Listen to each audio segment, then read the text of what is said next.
Hello my friends, मेरा नाम मोहम्मद नवीद है और मैं आपको आज इस लेक्चर में एडोबी इलिस्ट्रेटर के अंदर ब्लेंड टूल पढ़ाऊँगा।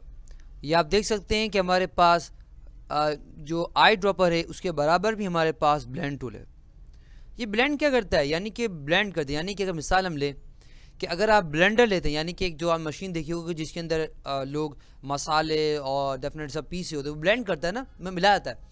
तो इसी तरह से अगर हमारे पास दो या दो ज़्यादा ऑब्जेक्ट्स हो, अगर उनको मिलाना चाहे तो डेफिनेटली ब्लेंड टूल के ज़रिए मिला सकते हैं। किस तरह ज़रा देख लेते हैं। फॉर एग्ज़ाम्पल अगर मेरे पास यहाँ पे फॉर एग्ज़ाम्पल मैं एक स्टार ले लेता हूँ, कोई भी ऑब्जेक्ट ले सकता हूँ, और दूसरा मैं लेता हूँ फॉर एग्ज़ाम्पल पॉलीगन। सही, तो आप देख सकते हैं मेरे पास दो ऑब्जेक्ट हैं, पहला हमारे पास स्टार है और दूसरा हमारे पास क्या है, पॉलीगन है।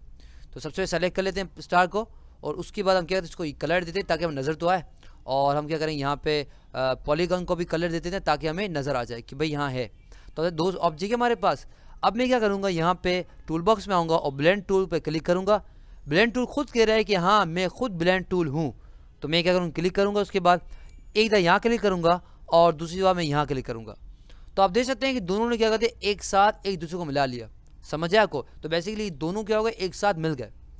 अगर हमें उस पर और काम करना है, अगर आप कहते हैं कि सर ये मिल तो गए मगर इसमें कुछ खास मज़ा नहीं आ रहा, तो अगर इसको मज़ा लाना है तो आपको क्या करना पड़ेगा, आपको यहाँ पे डबल क्लिक करना होगा।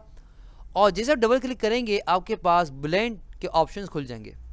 हम प्रीव्यू पे चेक कर दें ताकि हम जो भी यहाँ करें वहाँ पे लाइव नज़र आए। तो हम क्या कहते हैं, यहाँ पे स्मूथ कलर यानी कि स्मूथ कलर कर देगा।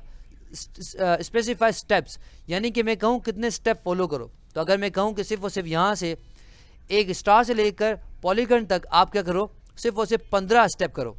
तो जैसे मैं कहीं टैप क्लिक करता हूँ या टैप करता हूँ, आप देख सकते हैं यहाँ पे 15 आ रहा है। तो यानी कि यहाँ से अगर आप करें, काउंट करना शुरू करें, तो यहाँ तक 15 हमारे पास क्या है, आप समझ सकते हैं कि स्टार है।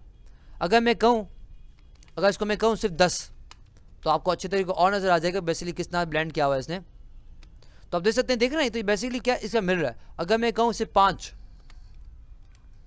और फिर टैप करूँ, आप देख सकते हैं कि बेसिकली क्या हुआ है, ये एक ऑब्जेक्ट यहाँ पे है, एक ऑब्जेक्ट जाए, तो बीच में इन लोगों ने क्या कर दिया, हमारे अब इसका एक पॉलीगन का भी आ रहा है और साथ साथ स्टार भी, दोनों एक साथ मिल रहे हैं। समझ आया आपको? बेसिकली तो यहाँ पे स्टेप बता सकते हैं, यानी कितने आपको स्टार और कितने पॉलीगन चाहिए। समझ आया आपको? उसके बाद हमारे पास है स्पेसिफाइड डिस्टेंस, यानी कि डिस्टेंस क्या, यानी कि यहाँ से यहाँ तक जितने डिस्टेंस है उसके मुताबिक आप दोनों ऑब्जेक्ट को मिला लो। समझ आया आपको?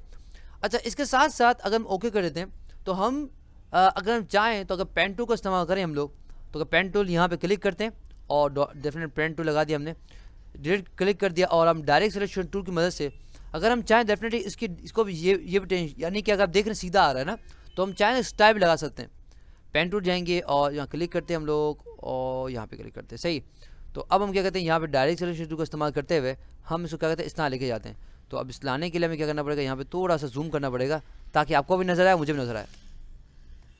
और अब मैं ज़रा देखता हूँ क्यों नज़र नहीं आ रहा था, अब लग गया हमारे पास। और अब मैं डायरेक्ट सिलेक्शन टूल का इस्तेमाल करूँ तो आप देख सकते होंगे कि मैं बेसिकली मैंने इसका पाथ भी चेंज कर दिया। अब मैं क्या करता हूँ, तो जूम आउट करता हूँ ताकि नज़र आए। समझ आए आपको? तो बेसिकली अगर आप डायरेक्ट सिलेक्शन टूल का इस्तेमाल करते हो, यहाँ पे एक पॉइंट लगा दें, तो डेफिनेट इसके जरिए आप डेफिनेटली पेन टूल का इस्तेमाल करें या पॉइंट लगाएं, और डायरेक्ट सिलेक्शन टूल के जरिए आप इसको यहाँ वहाँ कहीं भी रख सकते हैं। समझ आए आपको? तो बेसिकली ये भी आप यहाँ पे कर सकते हैं। उसके बाद हमारे पास का ऑप्शन ये है कि अगर हम यहाँ पे आते हैं, हमारे पास ओरिएंटेशन है, एक अलाइन टू पेज है और अलाइन टू पाथ है। अलाइन टू पाथ क्या करेगा, मैं क्लिक करता हूँ और प्रीव्यू करता हूँ, तो आप देख सकते हैं कि बेसिकली फ़र्क आ रहा है। तो बेसिकली जब हम पाथ करते हैं तो पाथ के पीछे चल रहा हो, देखें तो देखिए यहाँ पे क्यों पाथ मोड़ रहा है, तो डेफिनेटली यहाँ कम आ गए। बेसिकली समझ आया आपको, ये पेज का हिसाब करता है। समझ आया आपको? तो बेसिकली हमारे पास ब्लेंड टूल क्या करता है, अगर आपसे पूछे तो क्या बताएंगे कि ब्लेंड टूल बेसिकली दो से डेफिनेटली ज़्यादा आप कह सकते हैं कि हमारे पास ऑब्जेक्ट्स उसको ब्लेंड कर यानी मिला जाता है, और बेसिकली ये हमारे ऑप्शन है। और अगर हम ये चाहें कि अगर हम इसको थोड़ा और डिज़ाइन देना चाहें तो पेन टूल के जाके इसके बीचों बीच हम यहाँ क्लिक कर देंगे और डायरेक्ट सिलेक्शन टूल का इस्तेमाल करें, तो उसके जरिए हम पॉइंट के जरिए इसके डेफिनेटली इसकी साइज यानी कि इसकी डायरेक्शन को भी चेंज कर सकते हैं। यानी कि हम चाहें डेफिनेटली ऊपर नीचे हो जाए, डेफिनेटली वो भी हम यहाँ पे कर सकते हैं। जैसे हम हमें देखेंगे यहाँ सीधा आ रहा है, यहाँ से तो नीचे आ गया। समझ आपको? तो आई होप आपको समझ आ गया होगा। For more videos, lecture and exercises come to my website www.naveedplace.com। अल्लाह हाफ़िज़, इंशाल्लाह आपसे अगले लेक्चर में मुलाकात होगी। टिल देन अल्लाह हाफ़िज़।